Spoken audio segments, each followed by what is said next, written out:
If an eyewitness sees an event and testifies to the event, and you find no evidence to support that event, does that mean that event did not occur there? Absolutely not, that's, But in this particular case, you found absolutely no evidence that there was any blood or a fight at that particular location. that would be correct, and in that area it had been raining also, so there's been various factors there.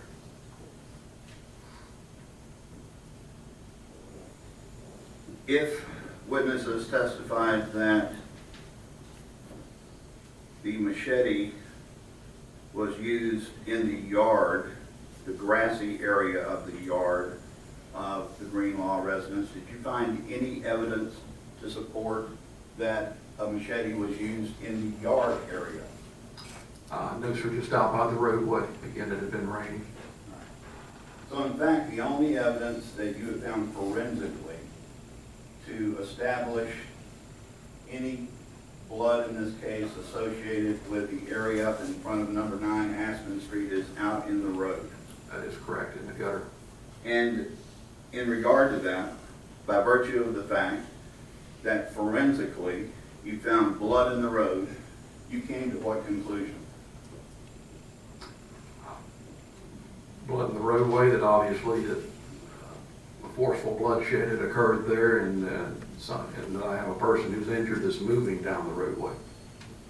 And I believe you previously testified when I talked with you that your opinion was, based upon the forensics, that whatever cut had happened, therefore, based on the blood, it happened in the roadway.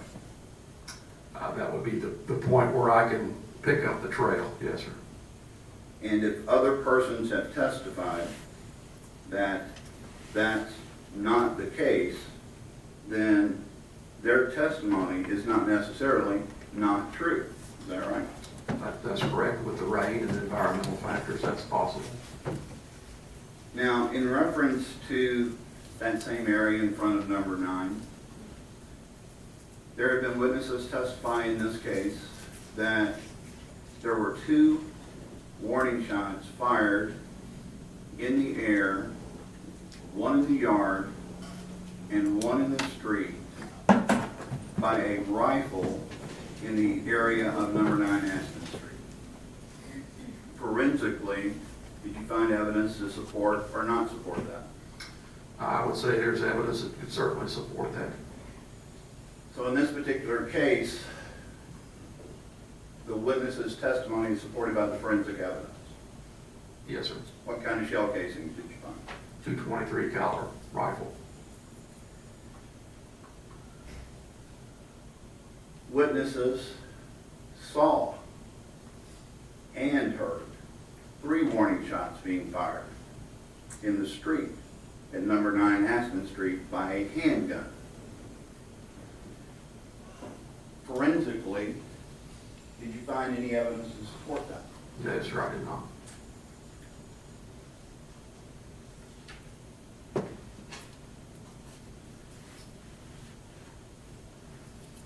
So, forensically, are you here today telling us that that did not occur? Certainly not, no, sir. That you weren't able to find the shells? No, sir, not in the roadway, not in the front yard of the Greenlaws. There's certainly a possibility if they're out in the roadway firing, they could have been in the yard across the street. They could have been kicked off the road, run over, I don't know. All kinds of things. would All kind of explain, things, yeah. Right? Why something that other witnesses testified and saw would not forensically be able to be proven? That's possible, yes. And your job is a forensic expert. That's correct. So when you're looking at the forensics, do you take into account the testimony, either eyewitness or otherwise, of the witnesses in reference to a subject about which you are going to testify forensically? You talking about why I'm doing the scene or testimony later? At any time. Well, I have to testify to the simple facts of what I found at the scene. All right. And what you did not find at the scene was 3 handgun shells up in the area of number 9 Aspen. That is correct. Now, you previously told Mr. Will that not only you searched this area, but you had 2 other investigators searching this area thoroughly. Is That's that correct? correct, yes. And y'all searched this area all the way from down past number 14 Aspen, which is depicted sort of on that photograph that's there behind you. That was Mr. Leverett's house. Is that correct? Yes, sir. Matter of fact, I'll put a line of yellow tape someplace down there. My recollection was about 100 yards past his house. Yes, sir. Put a line of tape all the way down the street, all the way down to roughly where number 8 Aspen Street was, roughly 100 yards from where the Greenlaw's house was. Yes, sir. And your testimony was that you thoroughly searched all of that area looking for any evidence you could find in this case. Yes, sir. And if those shots were fired there, and witnesses that have testified in this case both saw and heard that, even if they bounced into the next door neighbor's yard, even if they bounced up the street, why didn't we find them? I can't say, sir. Like I said, on the opposite side of the road, we were concentrating mainly on the side where the Greenlaws live and where the victim was found. Like I said earlier, if you were firing out towards over the middle of the road and then went in the yard across the street, certainly could miss them there. And certainly, as I just disclosed earlier, you can miss those anywhere. Were you aware at the time that you were doing that search that in fact witnesses had testified to 3 shots being fired, warning shots being fired out in the street at number 9 Aspen Street? No, sir, I was not aware of that. Were you aware of the 2 warning shots being fired by the rifle? I was told that a shot was possibly fired from the rifle. So, having been told that a shot was possibly fired from the rifle, you in fact found the rifle casings, Yes, sir. but not having been told that there were 3 warning shots fired by a handgun in the same area, you did not find those. No, sir. Were you looking for them? I'm looking for any evidence. In fact, I went to the point after finding the 2 rifle shell cases, going back with a metal detector, going over the front of the Greenlaw yard.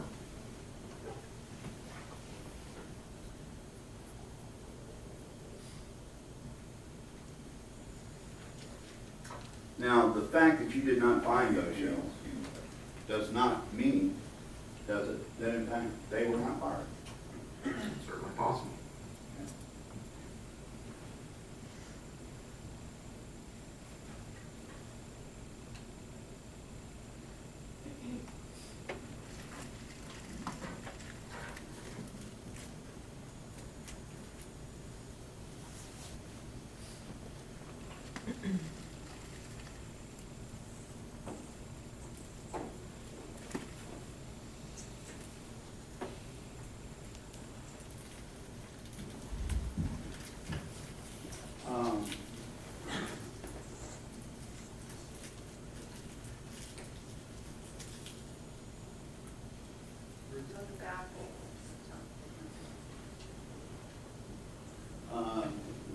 Recording what states? 21.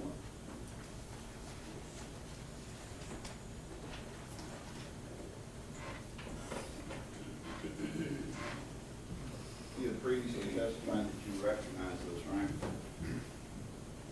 The area that is depicted by this investigator, Lee? Yes, sir. I want to concentrate on the, well, 2 things about those. Number 1, the picture to the right is the garage area or the carport area. Yes, sir. And those little arrow things that are sticking out there on the right-hand side that are incoming actually represent outgoing rods that you or someone else associated with you actually put into the walls of where bullets or bullet fragments hit. Is that correct? That's right, sir. And you're showing the incoming area of that.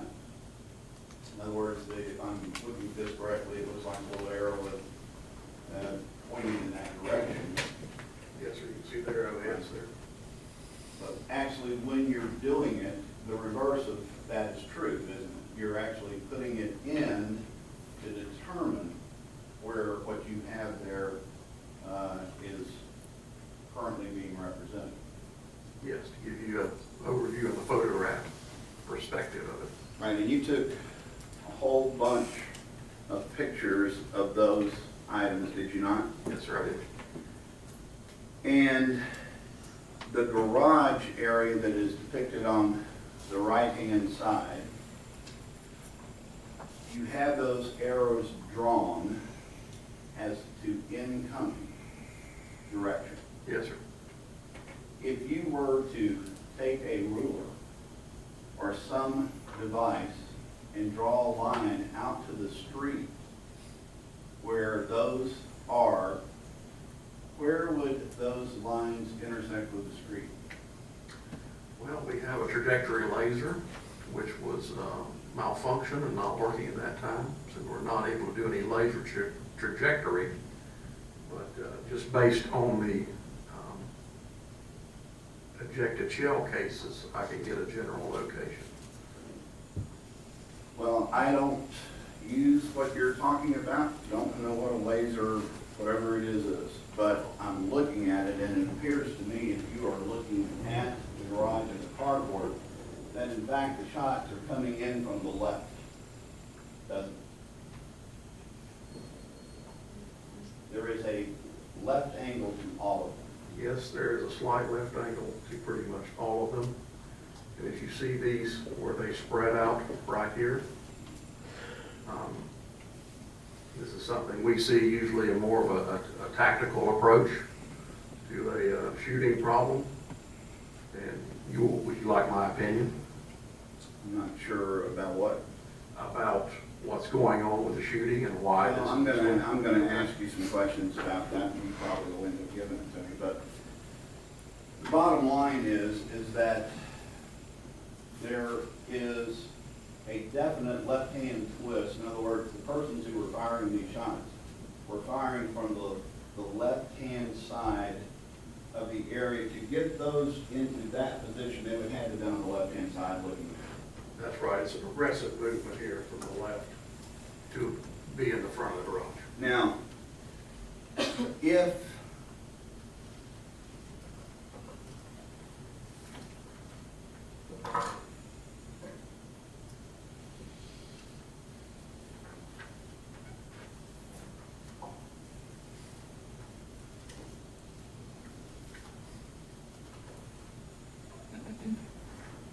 may I approach you?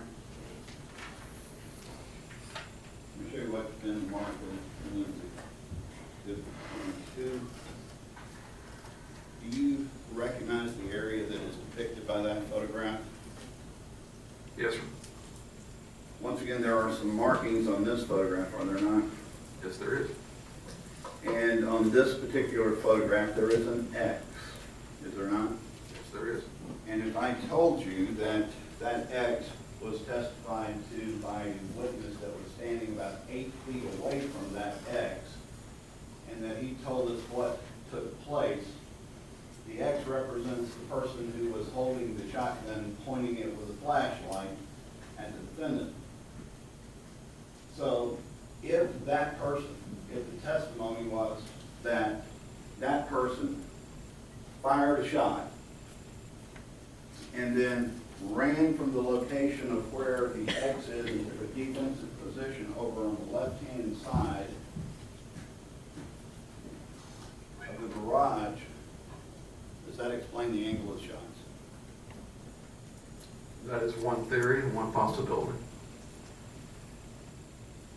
Investigator Luis, you weren't there, were you? No, sir, I was not. but there was a gentleman 8 feet away. And he's testified in this case, and that was his testimony.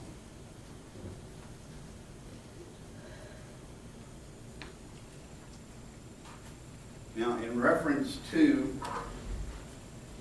the groupings, you have black and you have yellow. Yes. The black represents 9mm. Yes. The yellow represents the 223, the Mini 14. Yes, sir. And I believe in questions from the state, you admitted that where you have those yellow markings, in fact, does not indicate where the person was standing when they fired the shot. Not exactly, no. There's quite a variance there can be there. There certainly can be, can't there? Yes, sir.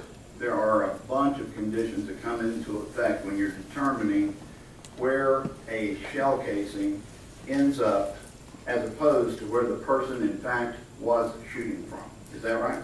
There is. Now, no matter what the variances are, and we'll talk about that in just a second, in this particular case, right-handed shooter shooting a weapon that opens up to the right indicates that the shooter would have been further to the left of those cases, correct?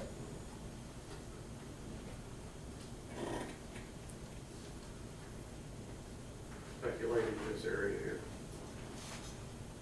Very good. To the left. To the left. All right. So when you look at the depiction of this, you're not representing to this jury or to this court that where those casings are, where the shots were fired from. That's right, as I explained earlier. Now, there are a number of different variables, are there not, that can or should be taken into account whenever you're going to determine how far the bounce rate is of casings in a particular circumstance, aren't there? It's on a hard surface like a roadway, it's like rolling dice. The velocity of the bullet that was actually fired.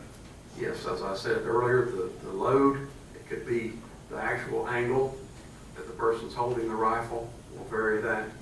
The trajectory. You know, the trajectory, the clean function of the rifle. Is it clean? Is it functionally perfectly normal? Or is there a little hiccup, so to speak, with it? Many factors. So would it be fair to say that you just simply took an educated guess as to where they were? Based on my experience, yes. But clearly, they were left of what's indicated there where the yellow are, Yes, that would be right. which puts them on the left-hand side of the driveway, firing into the carport, which is consistent with the trajectory of the dowel that you put into the wall. That would be correct.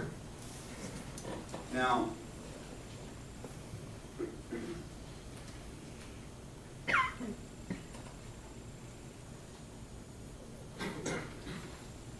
referring again to what's been marked as Appendix 22, same photograph.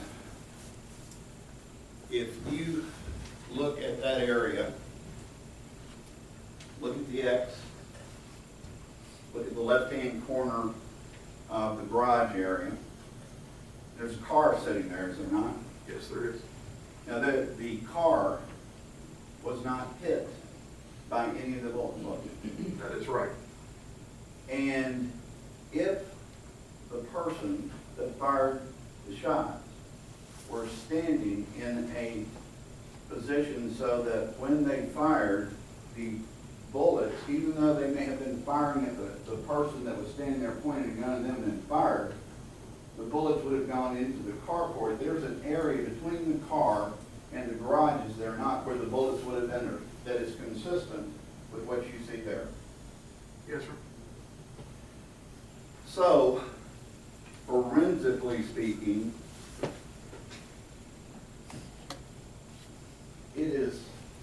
this picture is consistent with a person standing outside of the mailbox running back in to take a defensive position after firing a shot, and shots being fired by the persons who are returning fire into the open area between the car and the garage, is it not? I can't testify, like you said earlier, I was not there, I don't know what the victim had done exactly. All I can say is what I found there. Is the theory that you just give plausible? Yes.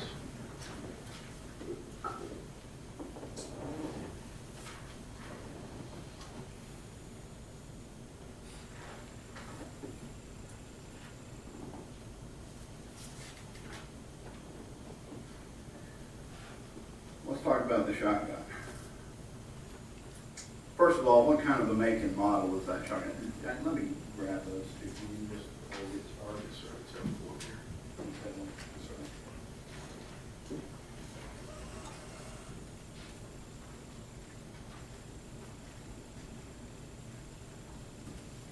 Tell me about the make and the model of the shotgun. It is a Winchester model 1200 12 gauge pump action shotgun.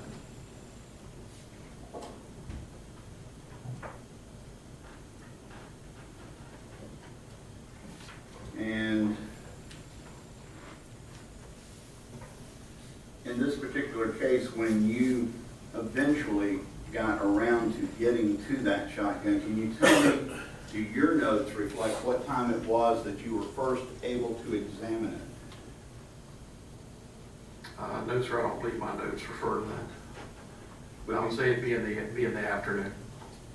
So it would have been a number of hours after you arrived at the scene. Yes, sir.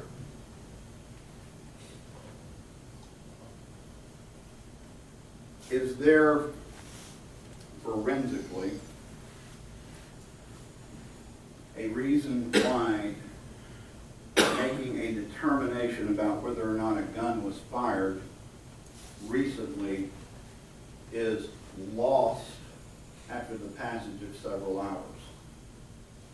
Sorry, can you rephrase the question or repeat it? Probably, let me try that again.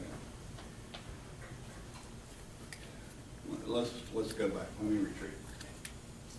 When a shotgun is fired, it is fired, it emanates from the firing of a shell that is in it, and a number of things come out of that gun, do they not? Yes, sir. And some of the things that come out of that are barium, lead, Yes, sir. antimony, Yes, sir. and in addition to those things, it is common for manufacturers also to put in some other things in the powder, is that right? Yes, sir. When a shot is fired from a gun, for a period of 3 or 4 hours after that gun is fired, isn't it one of the things that forensic people do to determine if a gun is fired? They smell it. That, certainly some people go by that. I don't adhere to that rule because you could have a gun fired 4 or 5 days earlier that will still smell. Well, Or longer than that. we'll deal with that through our expert, but the bottom line is that based on your experience, how long does that smell last? Days, you can smell it. And that's your experience. That's my experience, yes. Did you smell the gun? I don't recall. I probably would have. I don't recall directly doing it. You would agree with me that it's not in any notes that you've ever provided to either the state or the defense, and that you've never previously told us that you did that. That is correct, yes, sir. So, at a minimum, by the passage of a number of hours, later into the afternoon, the smell that might have been emanated from a fired shotgun would diminish, would it not? Possible, yes, sir. And that is one of the ways that experts look to determine whether or not a gun has been recently fired, isn't it? That's certainly, some people go by that. Now,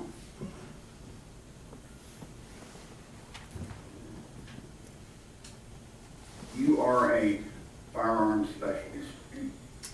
Yes, sir, I have quite a bit of experience with firearms. What kind of experience do you have with them? For 32 years in collection, all my years of service with the sheriff's office,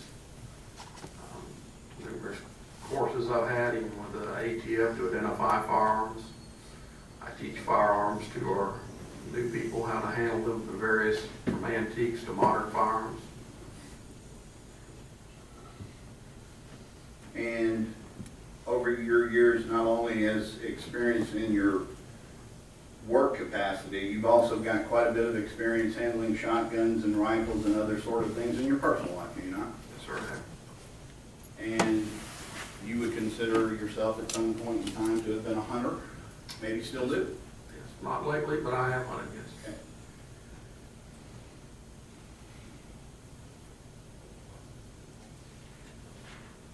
I'm going to, well, strike that. Let's ask a couple questions before we get to there. When you eventually do get around to taking possession of the gun, you do what I believe you call a thorough recognition report. It's a firearms recognition report. All right. And in this case, did you do that? Yes, sir, I did. And in doing that thorough recognition firearm report, how many shells did you find in the shotgun? There were 2 shells in the shotgun, one in the chamber and one in the tube.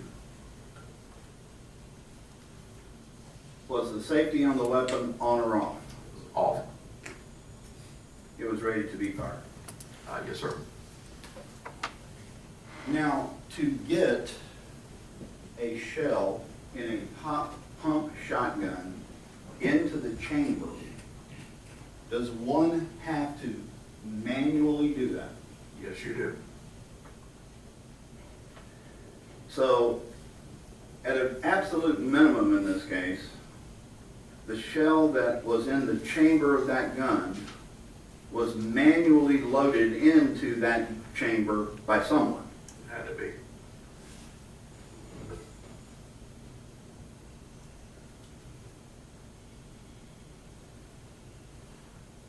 You gave a statement back on December the 2nd of 2013, and in that particular statement I was asking you some questions about you had identified the gun as a Winchester 12 gauge pump shotgun, and I asked you a question.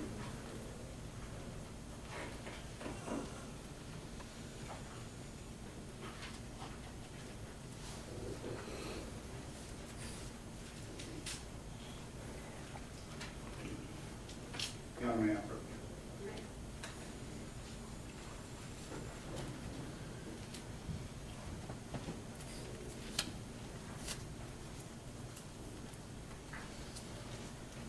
I'm going to ask you before you respond to the question. You may remember the answer. If you don't, we'll find out. I asked you a question on line 5 of that. I'm sorry, what page? 227, Mr. Wong.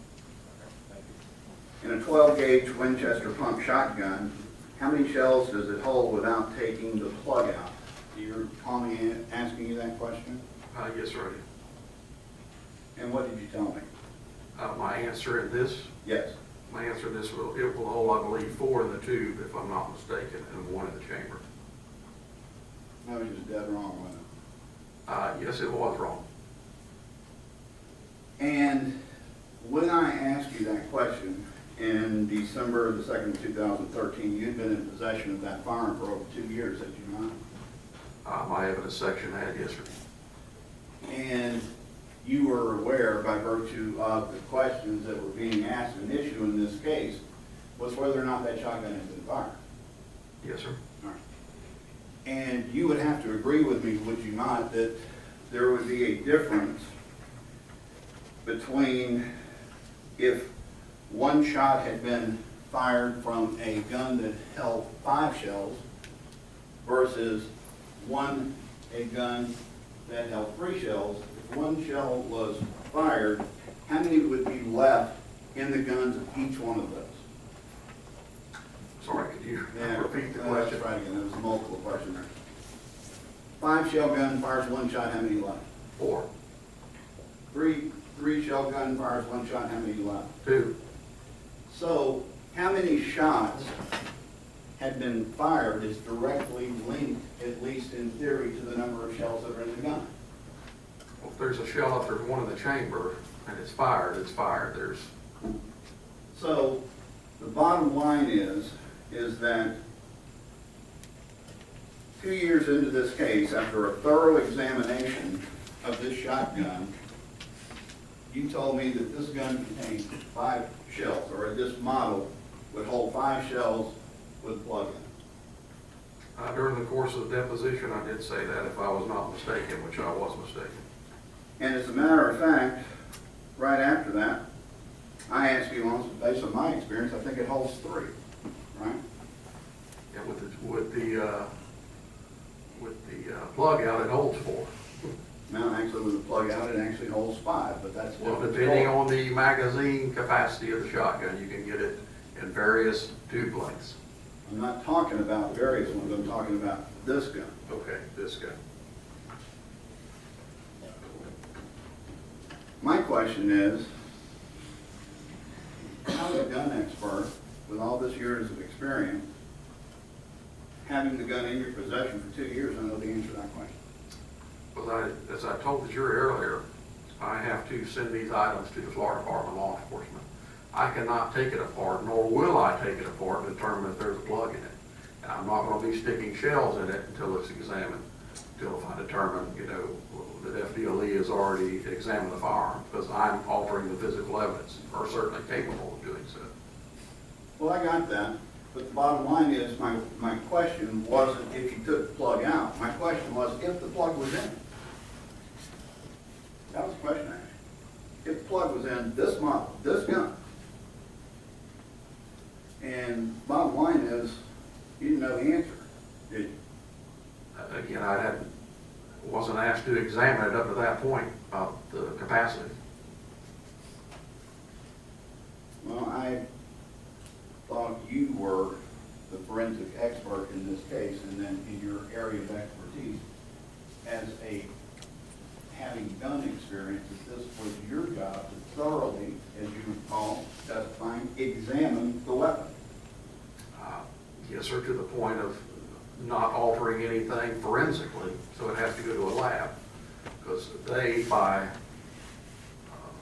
purview of their job, the lab people are the ones that testify to the function and safety of the firearm, the capabilities of the firearm. So I don't even go there. Well, did you send it to them? Yes, it was sent to the lab. When did you send it to them? I believe the case agent sent it out. I'd have to check with him. Well, I asked you these questions on December the 2nd of 2013. Did you send it to them before or after?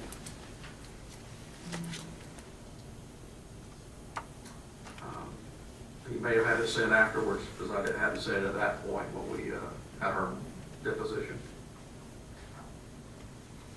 So that would have put it already in December of 2013. It was 2 years and 2 months you had possession of the gun. You had it for a longer period of time than that. You sent it to FDLE. You got it back, didn't you? Should be back, yes. Well, I think it's here. Again, that would be up to the case agent whether or not he sent it to the lab. And the purpose of sending it to the lab is what? To determine, again, function, safety of it. They test fire it, do they not? Typically, yes, they will test fire. And the reason for that is it is relevant in most cases involving firearms, whether or not the firearm in fact has the ability to be fired. Yes. So you don't make that determination. The Florida Department of Law Enforcement does. You send it to them, they test fire the gun, they send you back something that says, yep, it works. Then you don't put it back in the box and it goes into evidence. Definitely. Okay.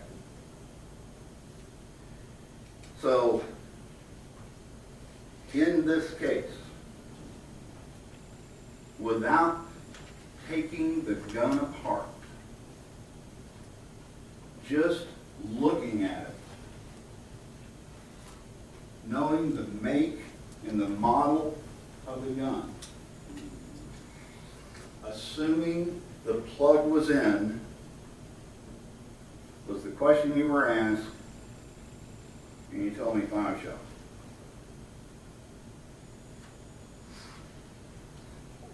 Didn't ask you to break it apart, didn't ask you to do anything else, just ask you for, how many shells is this going to hold? Yeah, Judge, is that a question or an argument? it's a question. How many shells is it hold? Right, maybe it wasn't. Well, and Okay, again, go ahead and phrase it in the form of a question. Okay, after having been asked that question, and I'm going to read you the question again. This is the question that was posed to you.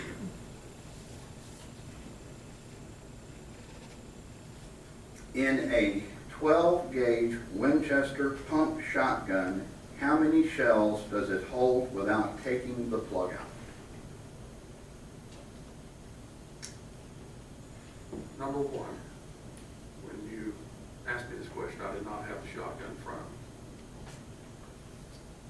Number two, this shotgun is sold with various tube lengths. And again, I give you a guess at that point because the halves of them, I believe, to hold up to 8 shots with a tube. So there's a variance there. So I give you my opinion at the time, and I said if I'm not mistaken, which I was mistaken.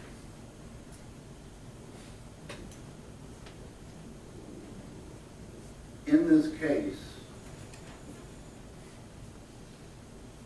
the number of shots held by that gun is an issue. And I was asking you at the time, and I'm asking you now, can you tell me how many shells that shotgun, this one, the one in this courtroom, holds if it has a plug in it? If it has a plug in it, it will hold 2 in the tube and 1 in the chamber. All right.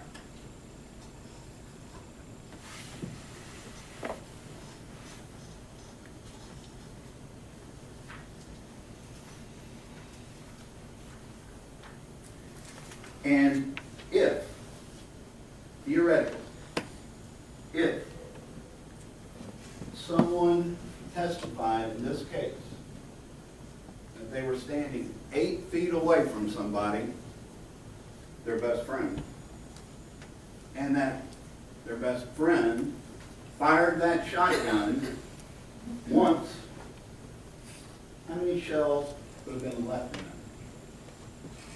in it? 2. How many shells did you find in it? 1. You I'm found sorry. 2. I'm sorry, I found 2 in it. And not only that, to find it in that condition, with 1 shell having been fired, 1 in the chamber, and 1 in the barrel, after having fired, the person would have had to pump the gun to put another shell into the chamber. Absolutely.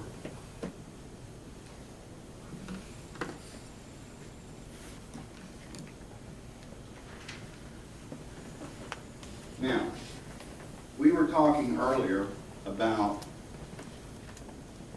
why it was you didn't find 3 warning shots out in front of number 9 Aspen Street that witnesses saw and heard being fired by a handgun. And you gave us a number of different reasons why that would happen. Right, sir? All those apply to the shotgun shell? They they certainly could apply, not so much as it would with a handgun shell. All right. Number one, it can't be picked up in a car tire if you run over it. It can be kicked off the roadway, but it's pretty easily spotted. And again, we not only have the component of the shotgun shell, we have the wadding. Well, I'm gonna ask you about that. Okay. Let's assume, for the sake of argument, that the gun was pointed back up the street toward number 9 Aspen Street in the same direction where you didn't find the 3 shell casings. Yes, sir. The wadding can travel as far as 100 yards, can it? I would say probably about 100, 150 feet. What's bigger, the wadding or the casings that you didn't find? The casing. Yeah.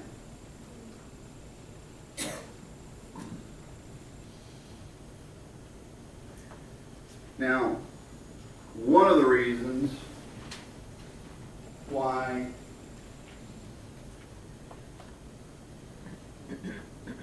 shells or other evidence can not be found in a crime scene is because they've been removed. Isn't that right? That is a possibility. And in my questioning of you back in December, you said that on a number of different occasions. Yes, sir. But there are many other factors than that that explain why it's not there. Aren't there? There are some, yes. All right. Tell me about the shells in this gun. What color were they? They're green and with a high brass base on it.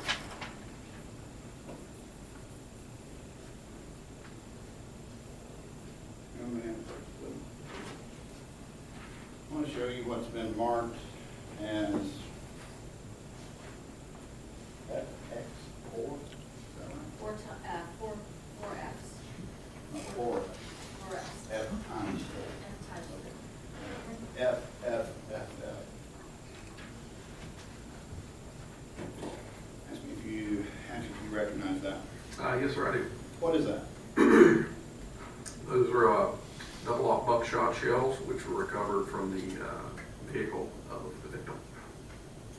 What color are they? They are clear. Yes, they are. And they're so clear, as a matter of fact, that you can see the shot that is in them. Is that correct? That's correct. Now, in this particular case, in the gun, you discovered 2 green ones. Yes. Would it be easier to find a green shell or a clear shell? And so what surface you're looking on it for. Okay. Looking in grass, it'd probably be easier to find the clear shell. Really? Okay. I mean, if it's, green on green, vice versa, just varies on the surface. So in this particular case, you cannot, let's assume for the sake of argument that there was a 3rd shell in there. You can't tell me what color it was. Are you? If there was a 3rd shell in there, no, sir, I cannot.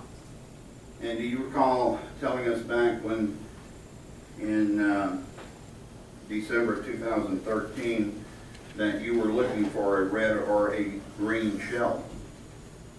Yes, sir, I said that's typically what you would just sold for that gun. And in this particular case, the shells in red or green, the more typical shells that are sold that can go in it were red.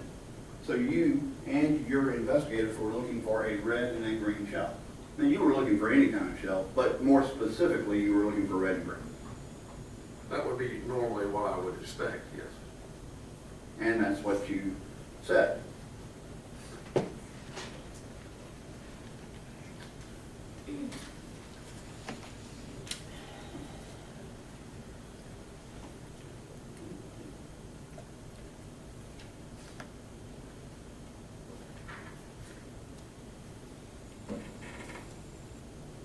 Your examination, several hours after the fact, of the shotgun to determine whether or not it had been fired consisted of taking a flashlight and looking down the barrel of the gun, did it not? Yes, sir. You ever do anything else?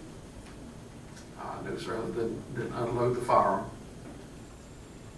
Now, when you look down the barrel of the gun, in this particular case, a shotgun with a flashlight.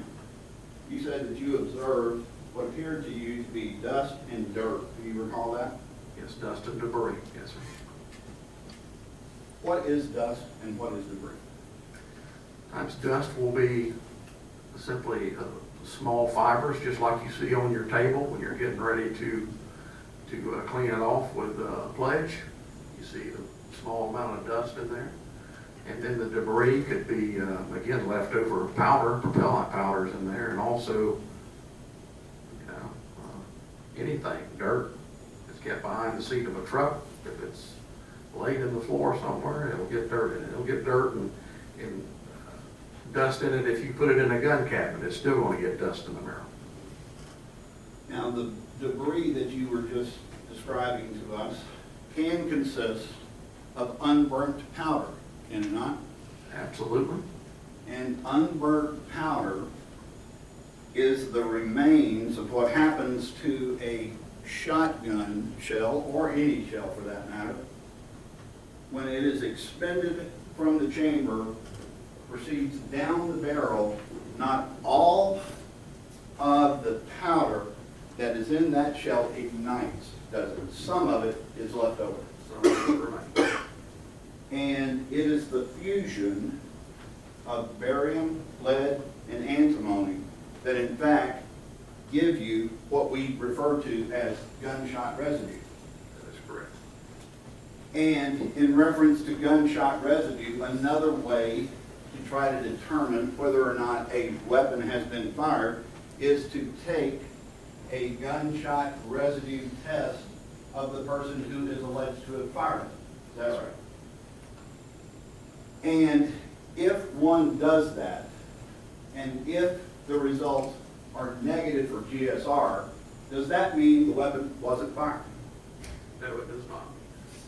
It doesn't mean anything, does it? It just means that there wasn't gunshot residue on their hands. Period. That is correct. And you testified to that previously. Yes, sir. But, and I'll strike that.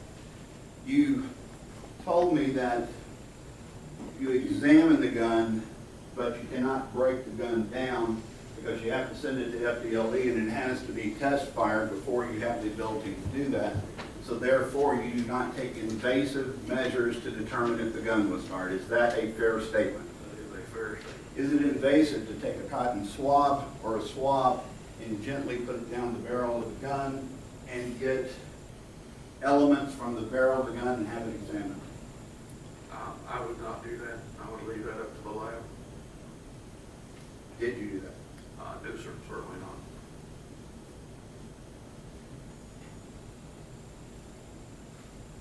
Mr. Florence, I just want to point out the time to you and ask you for an appropriate time for a point break in your testimony, in your examination. Can you give me just one second? I want to see where I am in my notes.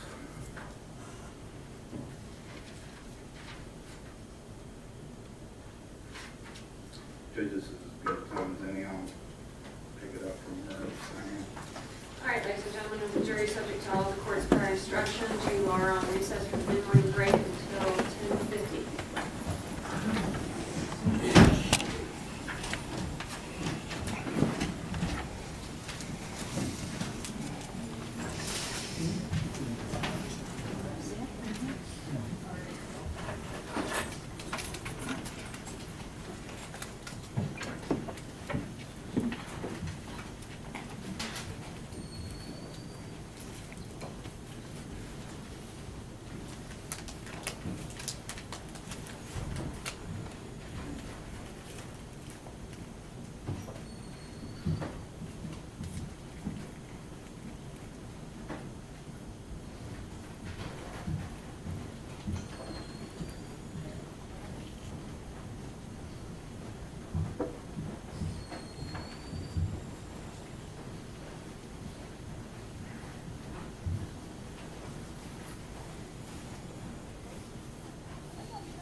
All right, we're in recess. I'll go look at